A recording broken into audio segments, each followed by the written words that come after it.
네, 안녕하십니까. 자, 오늘은 LG전자 이야기를 해야 될까요? 아니면 시장 얘기를 해야 될까요? 사실은, 어, 둘 다 해당이 돼요. 둘 다. 시장 얘기도 되고, LG전자 얘기도 되고. 왜냐면 이게 맞물려 들어가는 거라서, LG전자가 왜 상한가를 갔을까? 왜 갔어야 될까? 라는 게, 이번 시장을 대하는 중요한 포인트인 것 같습니다. 자, 우선 잠깐 볼까요? 지난번에 시장이 삼성전자가 흔들리고 시장이 흔들릴 때 그런 말씀을 드렸습니다. 삼성전자가 포모가 터졌고 흔들림이 좀 있다. 이 현상에 대해서 많이 올라서 차익 물량이 단기적으로 나오는 뭐 자연스러운 구간이고, 그리고 다만 이제 제가 조금 중요하게 봤던 거는 이 금리를 자극할 수 있는 상황이 오래 지속되면 심각할 수도 있다 말씀을 드렸죠.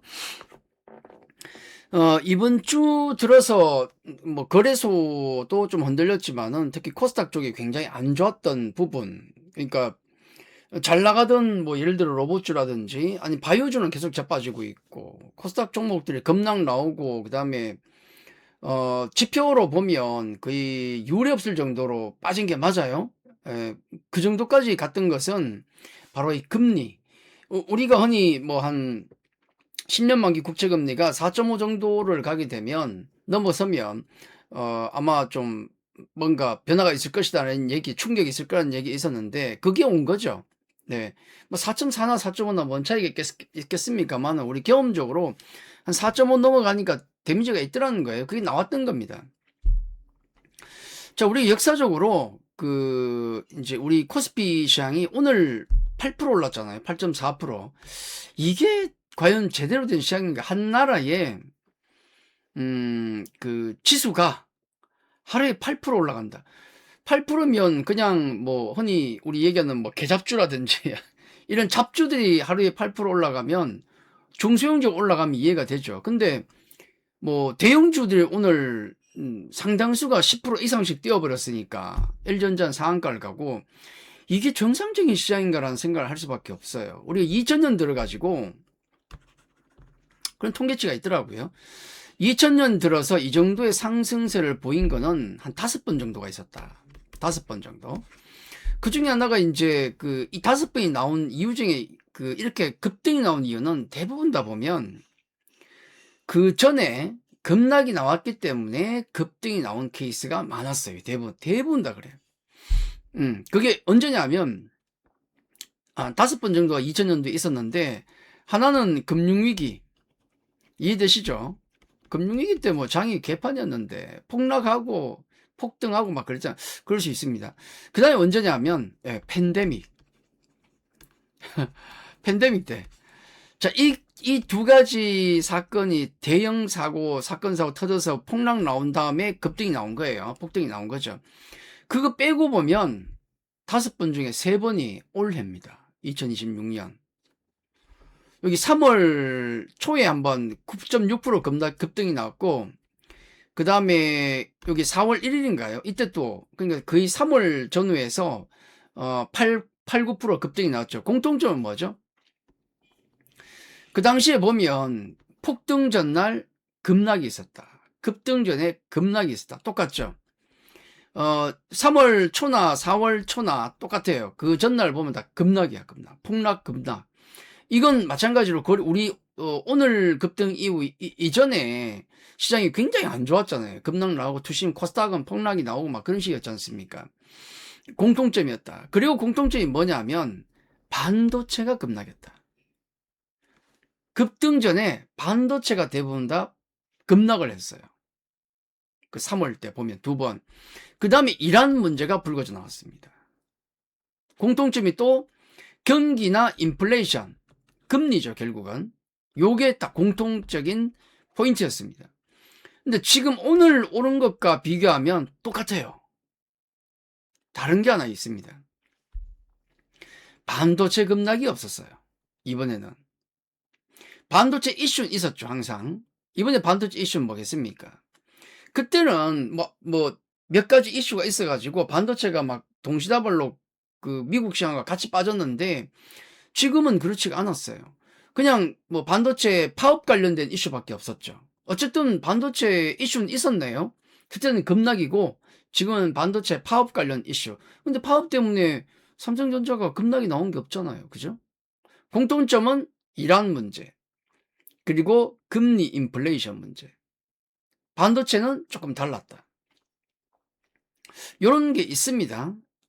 여기 코스닥 보면 지난번과 다르게 반도체 급락은 그전에 없었지만은 코스닥 투심이 엉망진창이었죠.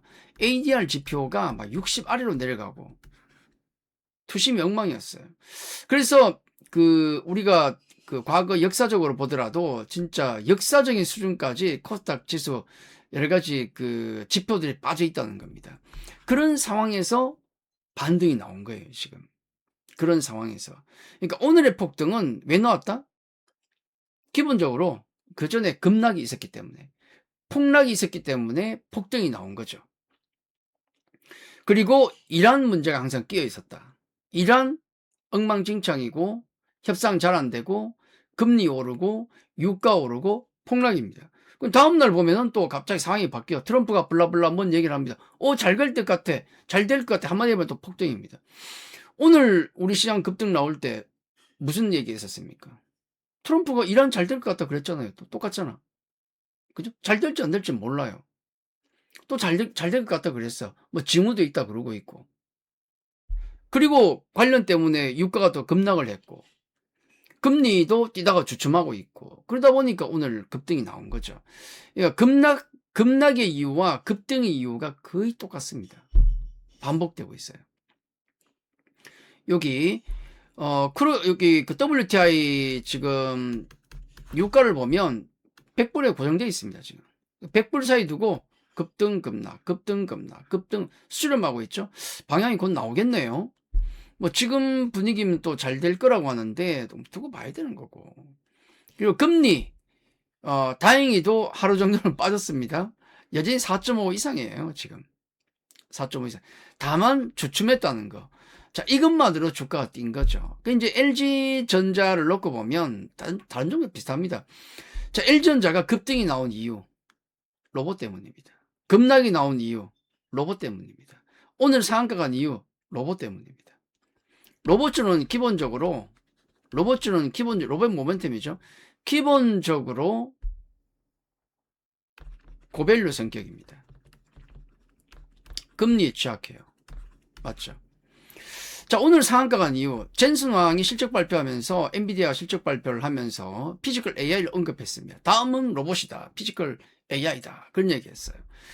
그리고 마침 요 모멘텀만으로는 못 갑니다. 이런 거 백날 나와도 못 가요. 이게 안 되면. 이란 협상이 진척 가능성이 있더라는 얘기가 있었고 그러다 보니 국제 유가가 급락을 하죠.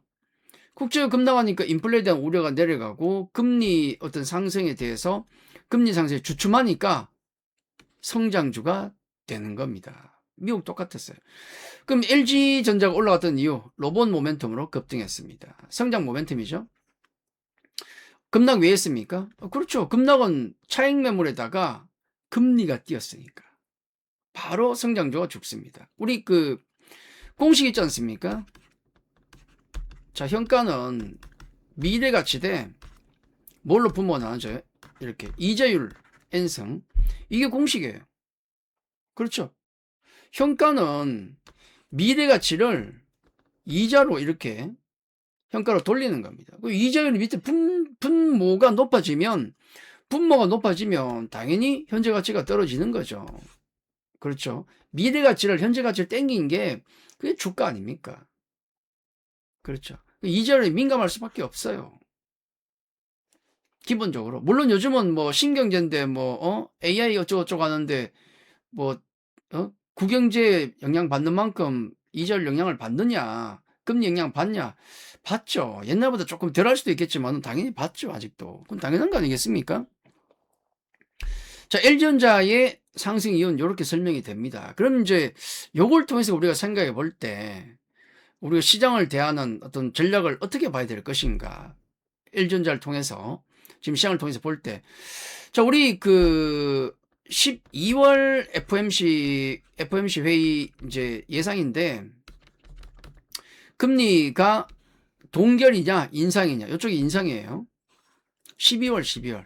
지금은 동결 가능성이 높다 그러고 원래 인상 가능성 얘기가 나오곤 있지 않습니까? 그 확률이 지금 어떻게 보냐 하면 동결이나 인하가 50% 아래예요, 현재. 그게 뭐냐? 12월쯤 연말쯤이면 금리가 인상된다 쪽이 50% 이상이라는 얘기예요. 이게 부담되는 거지. 이게 영향이 주는 거고. 아마 그 뭐 패드와치 숫자라는 게 이게 절대적인 게 아니고 사람들이 그렇게 생각한다는 겁니다. 다수가 그렇게 생각하면 그렇게 가는 것이 어떡하겠습니까? 그죠? 자, 이걸 떨어뜨릴 수 있는 게 뭐겠습니까? 당장.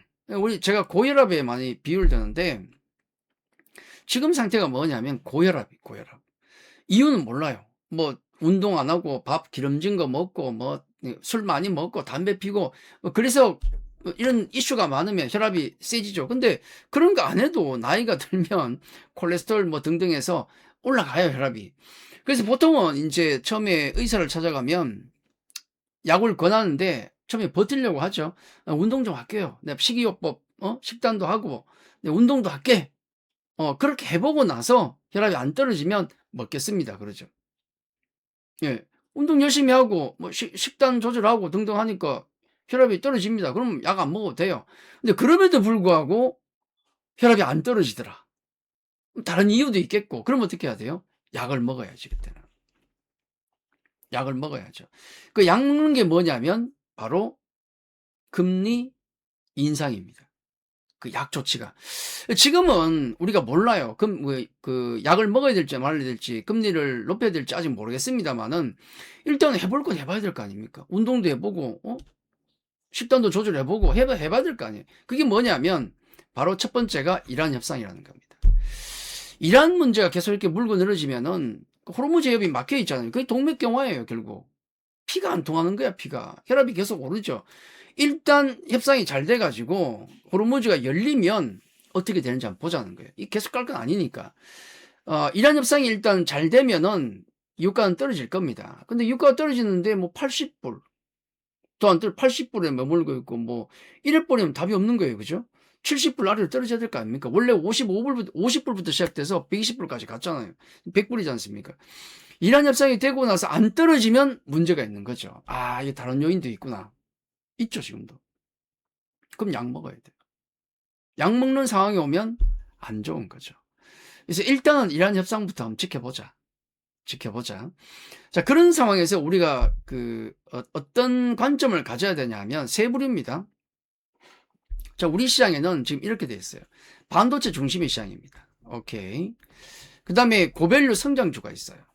그리고 저평가 소외주, 가치주가 있습니다. 세 부류로 나누는데, 고밸류 성장주는 예를 들어 뭐 로봇이나, 예를 들면, 아니면 뭐 2차 전지나, 얘도 밸류 겁나게 높죠. 아니면 바이오나, 뭐 이런 등등등등등등이 있습니다.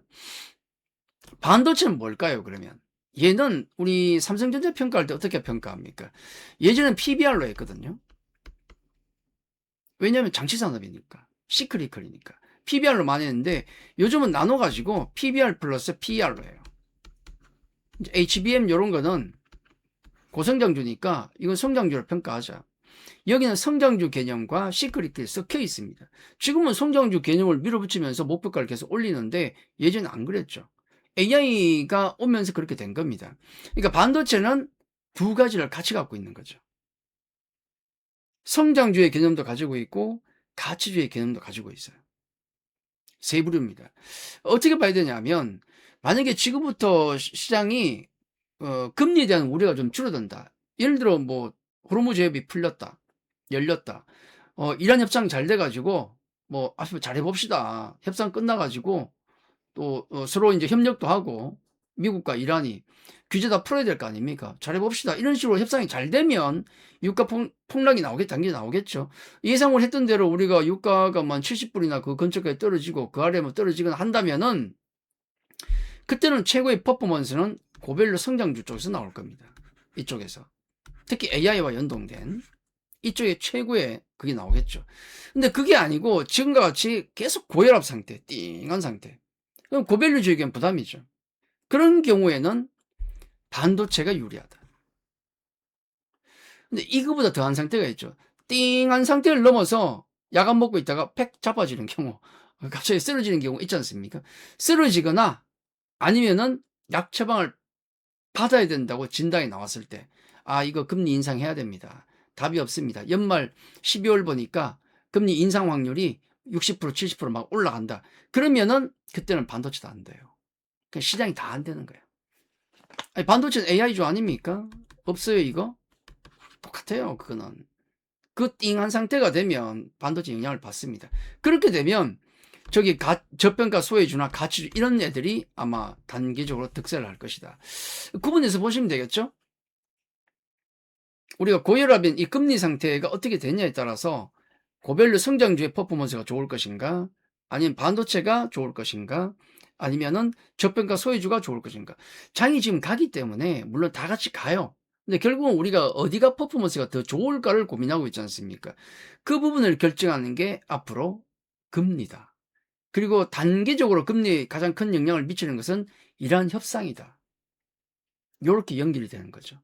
자, 그렇게 보시고, 뭐 종목이 문제가 아니고 지금 안 가는 종목들 다 이유가 있지 않습니까? 가는 종목 다 이유가 있잖아요. 그건 그 종목의 문제가 아니고 시장의 문제다. 네, 그 중심에는 금리가 있고 바로 이러한 상황이 있고 인플레 상황이 있다. 그렇게 보시면 될 것 같습니다. 자, 오늘은 여기까지 하겠습니다. 자, 오늘은 여기까지 하겠습니다. 자, 오늘 시장의 급등과 상한가한 종목에 대해서 한번 봤습니다. 참고하시면 좋을 것 같습니다. 자, 오늘 방송은 여기까지입니다. 감사합니다.